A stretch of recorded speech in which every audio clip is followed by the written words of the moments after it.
Anna, do you ever feel like there just aren't enough hours in the day to learn English? Jake, you've got this huge goal, this dream of speaking fluently. But then, Life happens.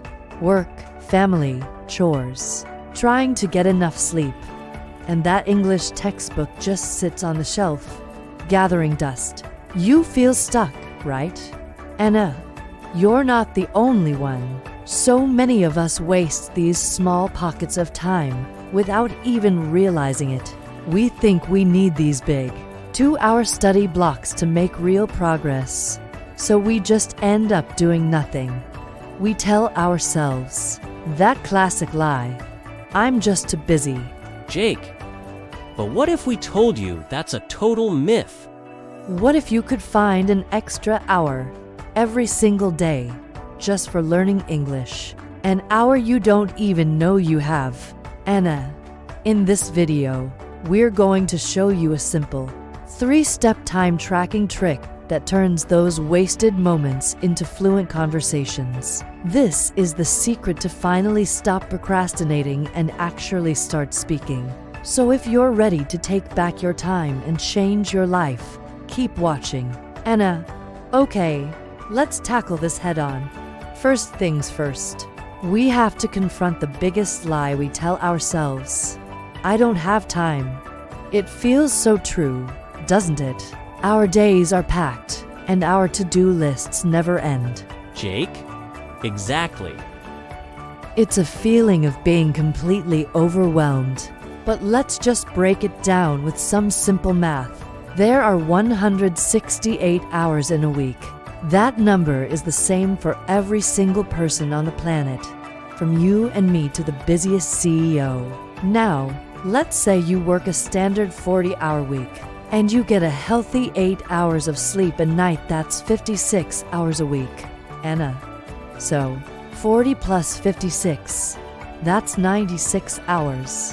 When you subtract that from 168, you're left with 72 hours. 72, that is a massive amount of time for everything else.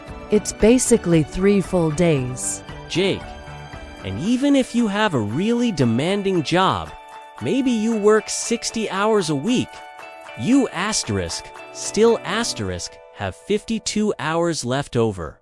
The point here isn't to make you feel bad. It's to show you that the time exists.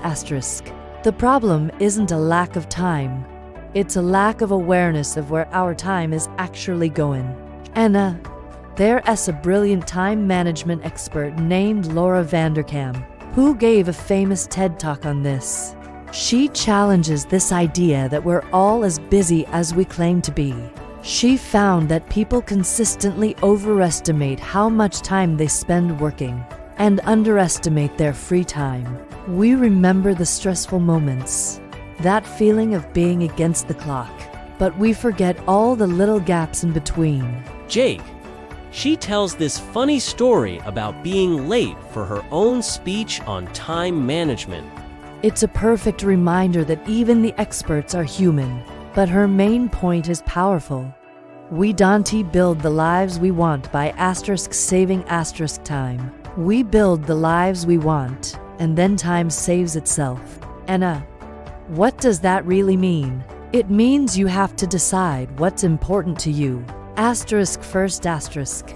If becoming fluent in English is truly important, you have to prioritize it. Vanderkam says that when we say, I don't have time, what we often really mean is, it's not a priority. Changing that one little sentence in your head is the first and most important step. Jake, think about it. You have time to scroll through social media? Do you have time to watch just one more episode of that show on Netflix? Most of us do.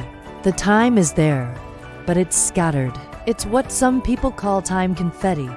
Those little 2, 5, or 10-minute bits of time that we just toss away without a second thought.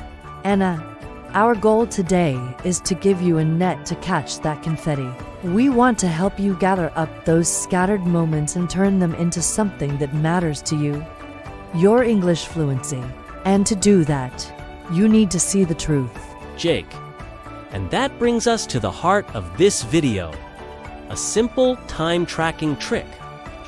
We call it creating your time inventory. This isn't about becoming a robot or scheduling every second of your day. It is about doing 1 week of honest detective work to find out where your 168 hours really go.